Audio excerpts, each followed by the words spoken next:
구독자의 취향에 따라 재생 속도를 변경하시면 더 유용하게 동영상을 시청하실 수 있습니다. 이번 시간에는 초심이 청소년들의 정체성에 어떤 영향을 미칠까? 초심과 정체성에 어떤 상관관계가 있을까? 이 주제로 얘기를 해보자. 좋은 주제야. 초심과 청소년들의 정체성이 어떤 관계가 있는지 깊이 생각해 볼 수 있을 것 같아. 초심과 정체성의 상관관계. 1. 초심은 정체성을 형성하는 중요한 요소다. 청소년 시기는 나는 누구인가? 나는 어떤 사람이 되고 싶은가? 같은 고민을 하는 시기야. 이때 초심은 내가 어떤 삶을 살고 싶은지를 결정하는데 큰 영향을 줘.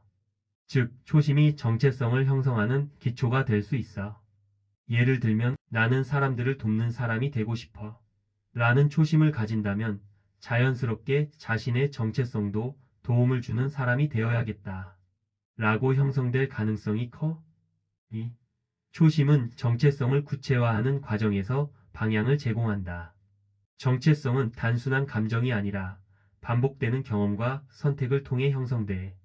초심이 있는 사람은 나는 이런 사람이 될 거야 라는 목표가 있기 때문에 그 목표를 이루기 위한 행동을 하게 돼. 이 행동들이 반복되면서 정체성이 확립되는 거야. 예를 들면 나는 그림을 잘 그리는 사람이 될 거야 라는 초심을 가진 청소년이 있다면 계속 그림을 그리면서 나는 예술을 좋아하는 사람이다 라는 정체성이 생길 가능성이 커. 3. 초심이 정체성 형성에 미치는 영향은 긍정적일 수도 부정적일 수도 있다. 1. 긍정적인 경우. 초심이 뚜렷한 청소년은 목표의식이 강하고 스스로의 정체성을 확립하는 과정이 빠를 수 있어. 나는 이런 사람이 될 거야 라는 생각이 명확하면 흔들리지 않고 성장할 가능성이 큼. 부정적인 경우.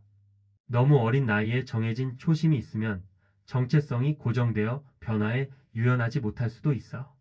예를 들면 나는 과학자가 될 거야 라고 정했지만 나중에 문학을 좋아하게 됐을 때 변화하기 어려울 수 있어.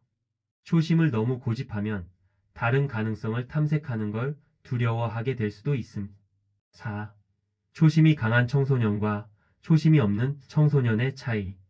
초심이 강한 청소년은 목표의식이 뚜렷하고 정체성 형성이 빠르며 행동이 일관적이고 명확하고 자기 확신이 분명하다.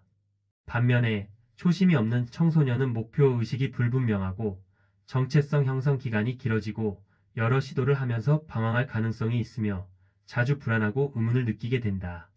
초심이 있는 청소년은 나는 이런 사람이 될 거야 라는 확신이 있기 때문에 빠르게 정체성을 구축할 가능성이 커고 반면 초심이 없는 청소년은 여러 가지 시도를 하면서 천천히 정체성을 찾아가는 경우가 많아지게 돼. 5. 초심과 정체성의 균형이 중요하다.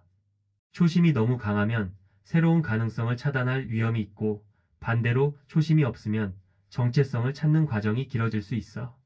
그래서 초심을 유지하면서도 변화할 수 있는 유연성을 가지는 것이 중요해.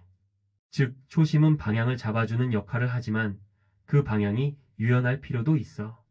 결론, 초심은 청소년들의 정체성을 형성하는 중요한 요소지만 변화할 수 있는 유연함도 필요하다. 초심은 정체성을 형성하는데 중요한 역할을 하지만 너무 고정적인 초심은 청소년들의 성장 가능성을 제한할 수도 있어. 가장 좋은 방법은 초심을 기반으로 방향을 잡되 새로운 경험을 통해 초심이 발전할 수 있도록 열려 있는 것. 예를 들면 나는 사람을 돕는 사람이 되고 싶어 라는 초심이 있다면 꼭 한 가지 직업의 의사이 아니라 사회복지사, 심리상담가, 선생님 등 여러 가능성을 열어두는 것이 더 좋은 방향일 수 있음. 추가로 궁금한 점 한 가지 더 이야기할게 지니. 초심과 가치관은 어떤 관계가 있을까? 이것을 좀 듣고 싶어? 진이 좋은 질문이야. 초심과 가치관이 어떤 관계가 있는지 깊이 생각해 볼 수 있을 것 같아. 초심과 가치관의 관계. 1. 초심은 가치관에서 나온다. 초심은 단순한 목표가 아니라 내가 중요하게 생각하는 가치에서 비롯돼. 즉, 초심은 가치관을 실현하기 위한 첫걸음이라고 볼 수 있어. 예를 들면, 정직이 가장 중요한 가치야 라는 초심은 나는 언제 어디서든 정직한 사람이 될 거야와 같이 연결되지. 나는 창의성이 중요하다고 생각해 라는 초심은 나는 남들과 다른 방식으로 세상을 바라보고 싶어. 와 연결되지. 그러므로 초심은 가치관을 기반으로 형성된다. 2. 초심이 강한 사람은 가치관이 명확한 경우가 많다. 어떤 사람이 초심을 강하게 유지하는 경우 그 사람은 보통 뚜렷한 가치관을 가지고 있을 가능성이 높아. 가치관이 명확한 사람은 나는 이런 사람이 되고 싶어라는 초심을 쉽게 정리할 수 있어. 예를 들면 나는 정의로운 사람이 되고 싶어. 초심은 변호사, 기자, 시민운동가 같은 직업을 초심으로 가질 수 있음. 나는 자유를 중요하게 생각해. 라는 초심은 예술가, 여행가, 창업가 같은 방향을 선택할 가능성이 높음. 그러므로 가치관이 확고한 사람일수록 초심이 강하게 자리 잡을 가능성이 크다. 3. 초심이 흐려지면 가치관도 약해질 수 있다. 처음에는 강한 초심을 가지고 시작했지만 시간이 지나면서 초심이 흔들리면 가치관도 약해질 수 있어. 예를 들면 나는 정직한 사람이 될 거야 라고 결심했지만 현실적인 문제 때문에 거짓말을 해야 하는 상황이 계속되면 처음에는 거짓말을 하면서도 죄책감을 느끼지만 나중에는 그것이 점점 익숙해질 수도 있어. 결국 처음 가졌던 정직함이라는 가치관이 희미해질 수 있음. 그러므로 초심을 유지하는 것이 가치관을 지키는 데도 중요하다. 4. 가치관이 변하면 초심도 바뀔 수 있다. 가치관은 고정된 것이 아니라 살아가면서 경험을 통해 바뀔 수 있어. 그렇기 때문에 초심도 변화할 수 있음. 예를 들면 나는 돈을 많이 버는 것이 중요해. 라는 초심은 나는 사업을 해서 부자가 될 거야로 될 수 있다. 하지만 시간이 지나면서 가치관이 바뀌면 돈보다는 의미 있는 일을 하는 것이 더 중요해. 초심 나는 사회에 기여하는 사람이 될 거야.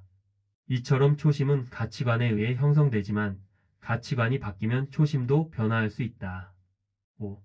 초심과 가치관이 조화를 이룰 때 가장 강한 동기부여가 된다. 어떤 사람이 자신의 가치관과 완벽하게 맞는 초심을 가졌다면 그 사람은 쉽게 흔들리지 않을 가능성이 커. 왜냐하면 그 목표를 이루는 것이 단순한 꿈이 아니라 자신의 본질적인 가치와 연결되기 때문이야. 예를 들면 나는 사람을 돕는 것이 가장 중요한 가치야. 그래서 나는 반드시 의사가 될 거야. 라고 초심을 세웠다면 이 사람은 어려운 상황에서도 포기하지 않고 끝까지 노력할 가능성이 높아. 즉, 초심이 가치관과 일치하면 목표를 이루기 위한 강한 동기부여가 생긴다. 결론적으로 초심은 가치관에서 나오고 가치관이 변하면 초심도 바뀔 수 있다. 초심은 내가 중요하게 생각하는 가치관에서 시작된다. 초심을 유지하는 것이 곧 가치관을 지키는 것이기도 하다. 살면서 가치관이 변하면 초심도 바뀔 수 있지만 초심과 가치관이 일치할 때 가장 강한 동기부여가 된다. 다음 이야기는 초심이 행복에 미치는 것일까라는 주제야. 물론 긍정적으로 영향을 미치기를 기대하지만 혹시라도 이 초심이 행복에 부정적인 요소로 작용하지는 않을까? 라고 염려가 되는데 거기에 대해서 이야기해보자. 챗GPT는 실수를 할 수 있습니다. 중요한 정보는 재차 확인하세요. 제가 제공한 내용이 합리적이고 도움이 되신다면 구독, 좋아요를 눌러주십시오. 감사합니다.